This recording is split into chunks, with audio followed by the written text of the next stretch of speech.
Alright guys, let's see how we can use TypeScript inside of a Vue application. So first we need to install Vue CLI. We can do so with npm install global and then Vue CLI. The global switch will give us opportunity to be able to use the Vue command from every directory we are in. Alright, and then we can type Vue create my app, and will be offered to choose a preset. We can actually manually select features.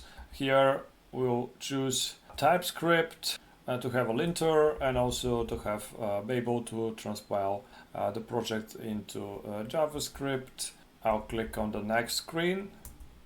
We would like the third version of VueJS, and we'll use a class style component syntaxes. Of course, we'll use Babel. For the linter, we would like ESLint plus prettier, and we would like the config for Babel and ESLint to be inside of our package.json. This will scaffold our application. As we can see, we are inside of my home directory and then inside of the newly created application directory. We'll wait to fetch and install all the Node modules required for the project. And here we see that we can run the application with npm run serve.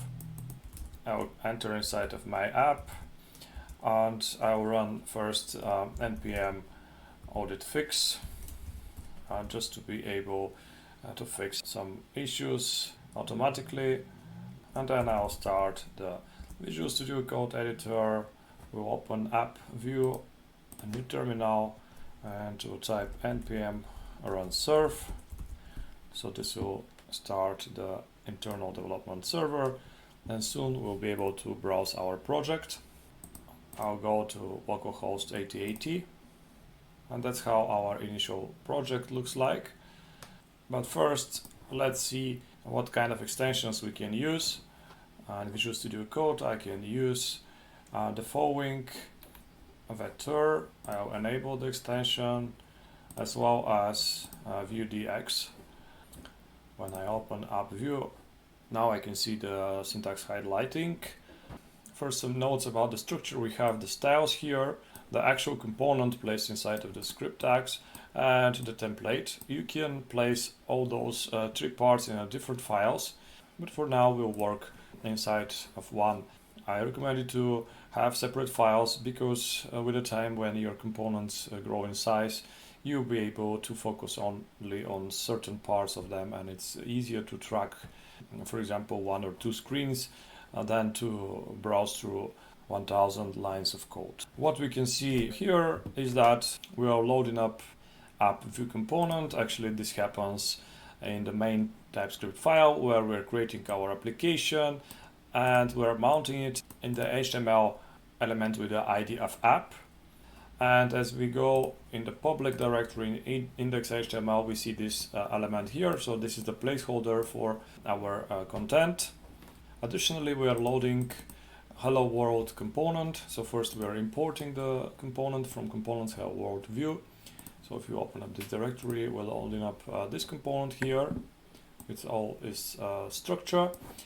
Then we are listing it under the options component directive, and we are passing a message to the hello world component where we are loading up its existence inside of the template.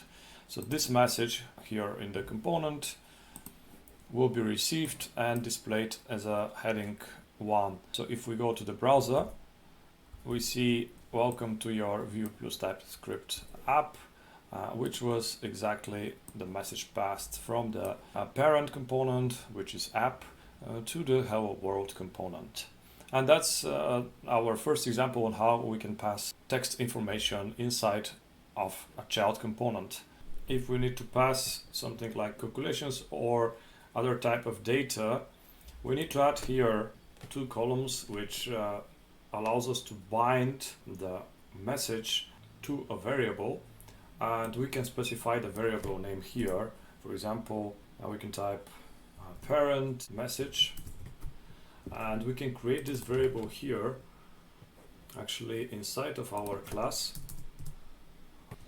and we can define it directly with the string hello from parent. If we save and go to our browser, we should be able to see hello from parent passed as a variable to our hello world component. One more thing, in order for the child component to receive this message, you can see here the message listed as an internal variable, and then also it's listed under the props. So if you would like to receive something from another component, just like here, it needs to be listed in the child component inside of the props object. Okay, now let's see the opposite, how our child component or hello world can transfer data to our main component. This we'll do with the emitting of an event. Alright, so let's go in the child component, and here we'll define what we would like to emit. Okay, so our goal is to be able, the moment this component loads, to emit something. So we'll type this dot emit, and then the name of the event that we would like to emit. So let's call it the child data, and then the value that we would like to emit. So for example, data from a child. And in order to run this command or to emit this data directly when our child component is loaded, we'll enter inside of a special hook which is called mounted. So I'll type this for hook as a function, and then this will be the inside of the body of the function. And one last thing about the child component, in order to be prepared to emit this value, is to list the name of the event inside the emitters of the component. Here in the beginning of the component, we'll just type emit and this exclamation mark in order to say that the value might be empty also, and we'll list all of our data that we would like to emit. So for here it will be just the child data. Okay, our child component is ready, and when it loads up, it will emit child data to the parent component. Now let's prepare the parent component to receive this data.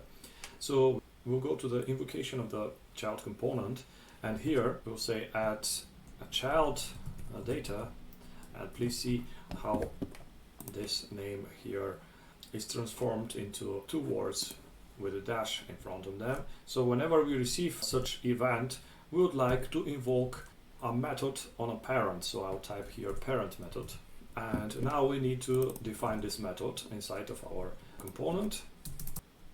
Alright, so this will be our method, and it will receive a payload which will be of type string. And what we'll do with this payload, we can type, for example, in the console log receive data from child, and then we'll log the payload. We can also format our data with format document here.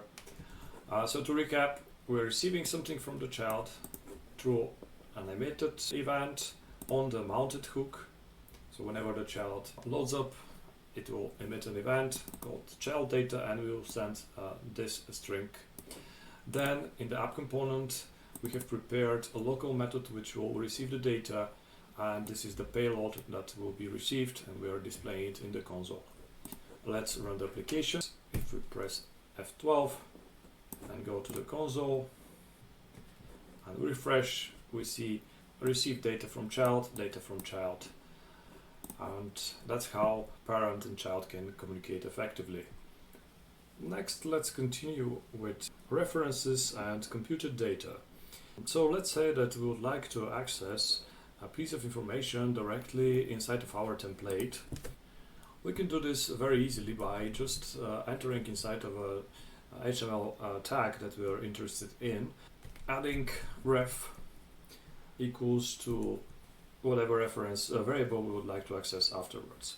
So if I type here image reference, I can use this variable afterwards in my component to access the template.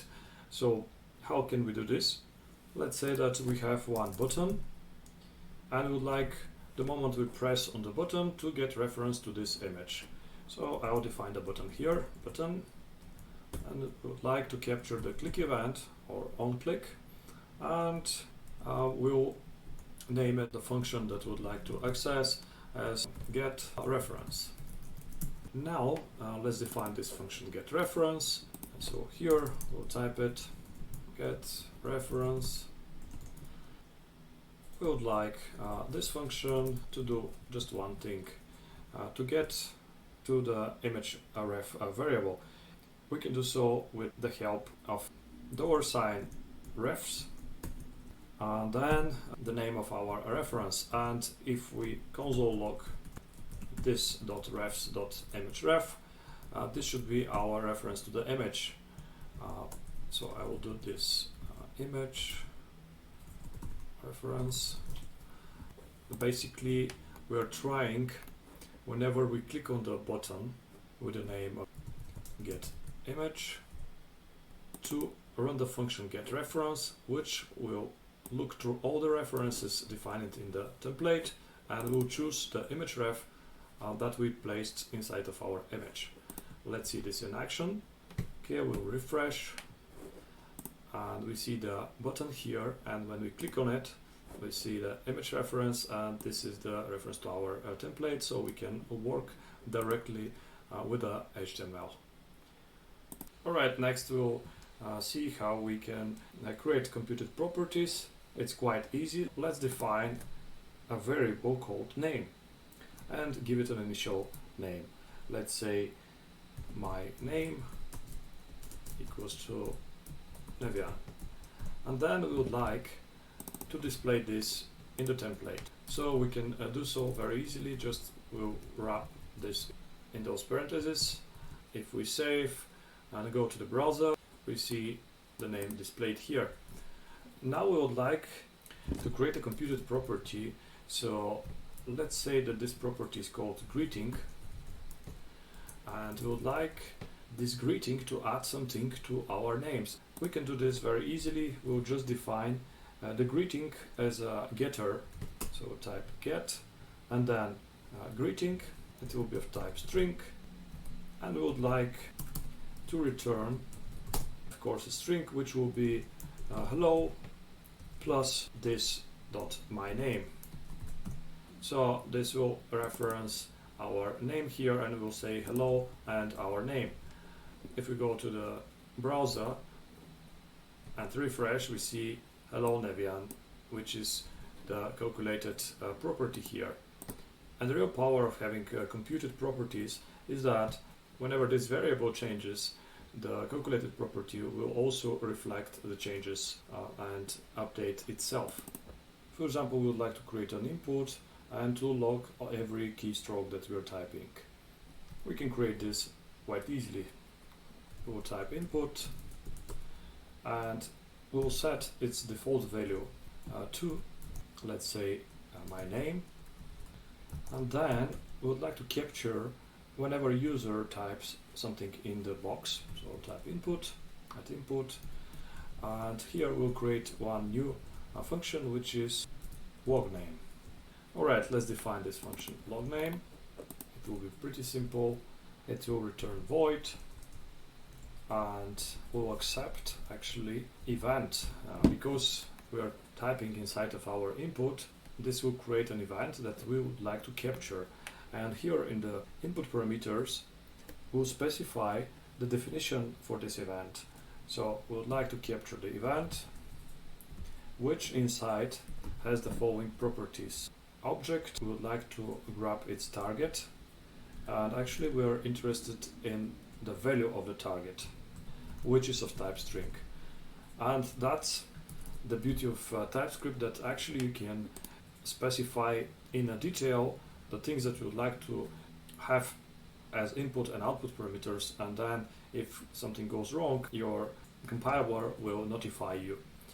Okay, so when we are ready with this, we'll just want to log in the console the event target value. So we enter in the event its target and its value. So we'll type event target dot value, and here you typed. Let's save and let's see the action of this log name function. Okay, we have the default name written here. Okay, I'll delete this and I'll type hello, and you see on each keystroke we have the response in our console.